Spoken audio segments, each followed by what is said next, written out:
հրավիրել էին ոստիկանական չեմ ասի, որ բաժինի մեր դուշան պահեցին,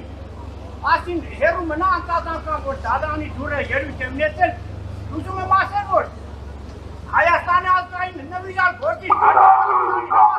պայքարել են մինչև վերջ, վախենալու ոչինչ չունեմ,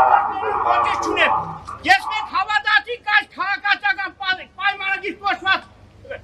կուսակցությանը 18 թվին, նա մեզ դավաճանեց բոլոր սկզբունքներին, ես պայքարել եմ Նիկոլի համար գաղութել եմ, առաջի անգամ մտրել եմ նրան, բայց 18 թվից հետո ես չեմ մտրել իրան, և մինչև ես պայքարել եմ նրա խապես մեզ և այդ կուսակցությունը այլևս գոյություն չպետք է ունենա, որովհետև նա այդ սկզբունքների խապես, այսպես ոչնչացնելու է, այդ կուսակցությունը իշխանափոխությունից հետո գոյություն չի ունենա, լուծարելու է։